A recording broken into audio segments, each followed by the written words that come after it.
Les invités spéciaux de cette édition sont la haute représentante de l'Union européenne pour les affaires étrangères et la politique de sécurité, Kaja Kallas, qui s'adressera aux participants par visioconférence, ainsi que le ministre polonais des Affaires étrangères, Radosław Sikorski.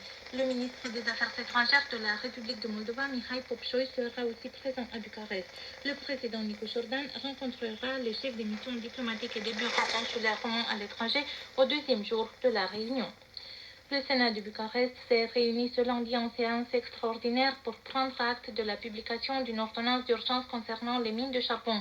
Approuvé jeudi dernier par l'exécutif, l'acte normatif fixe les montants supplémentaires nécessaires pour assurer la continuité des travaux de fermeture, de sécurisation et d'écologisation des mines de charbon non compétitives de la vallée du Jiu au terme des obligations assumées devant la Commission européenne dans le cadre du plan de fermeture 2023-2032. Cette somme supplémentaire permettra non seulement de financer les travaux de sécurisation des ouvrages de sous-sol, mais aussi le versement des droits salariaux et des paiements compensatoires aux employés concernés. C'est l'orchestre de chambre de Radio Roumanie qui ouvre ce lundi la deuxième journée du Festival international de musique classique George Enescu à l'Athénée roumain de Bucarest, sous la direction musicale du violoniste David Grimal, ayant comme soliste le pianiste Roman Lopatinski, lauréat du concours international George Enescu de l'année dernière.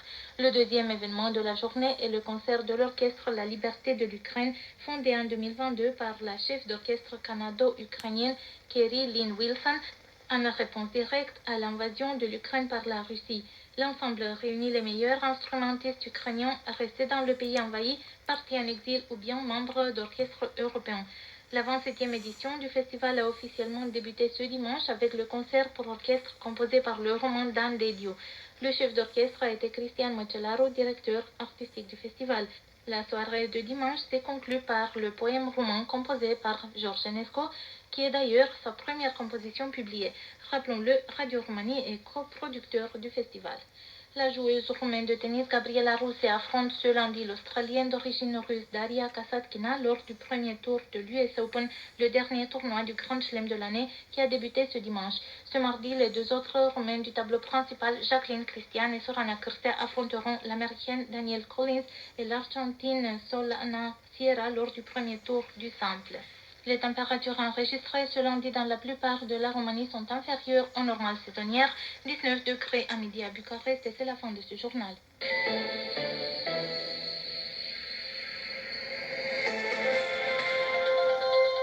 Info Plus, la suite. Les dossiers de l'actualité. La Roumanie réitère son soutien pour deux de ses voisins, à savoir la République de Moldova et l'Ukraine. Détail dans ce commentaire de Bogdan Matei. Valentina Belavski. La Roumanie appuie par toutes les voies possibles le parcours européen de la République de Moldova, son voisin, petit pays à population majoritaire roumainophone. C'est ce qu'a déclaré le Premier ministre roumain il y a pas longtemps. Il a effectué samedi sa première visite en tant que chef du gouvernement de Bucarest à Chișinău, la capitale moldave.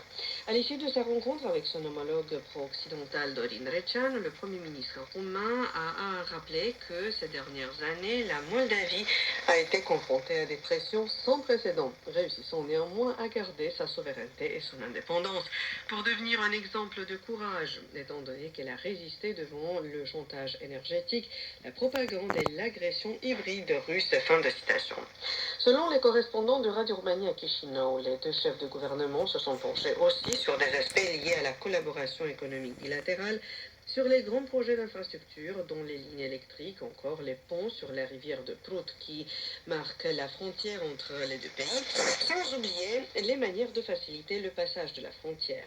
L'occasion pour Dorin Recean de remercier Bucarest pour appuyer la République de Moldova à assurer son indépendance énergétique.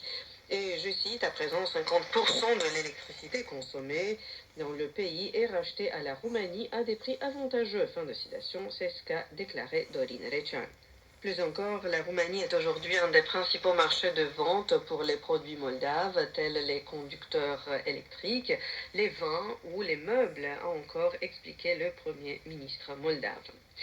Chișinău et Bucarest s'appuient réciproquement et construisent un avenir européen sûr et prospère. C'est ce qu'a déclaré à son tour la présidente moldave, Maia Sandu, à l'issue des pourparlers avec le Premier ministre roumain Ilie Bolojan.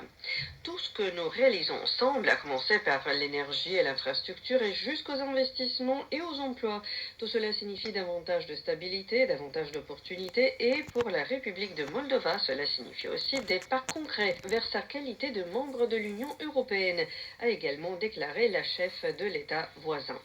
A noter que le 28 septembre prochain, des élections parlementaires sont prévues en République de Moldova, considérées comme décisives non seulement d'un point de vue politique, mais aussi géopolitique.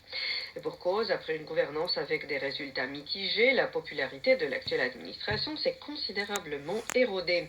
L'alternative qui est en train de prendre contour dans ce contexte est représentée par des blocs politiques qui ont assumé leur position pro-Moscou, ce qui pourrait annuler des années entières d'efforts pour le parcours vers l'Europe.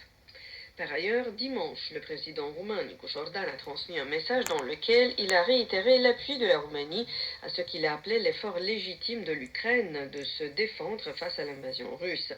À l'occasion de la célébration des 34 années écoulées depuis la proclamation de l'indépendance de l'Ukraine face à l'Union soviétique et à 3 ans et demi depuis que l'armée russe a déclenché l'invasion, le président roumain annonce que la Roumanie soutiendra aussi les efforts de reconstruction et d'intégration européenne de l'État voisin.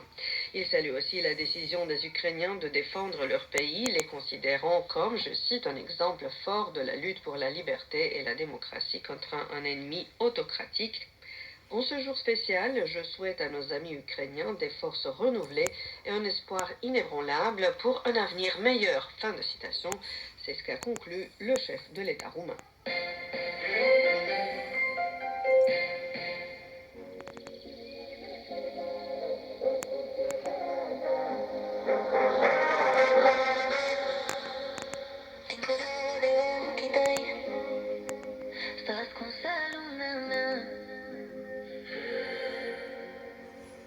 Dincolo de pieptul tău, jumate din inima mea,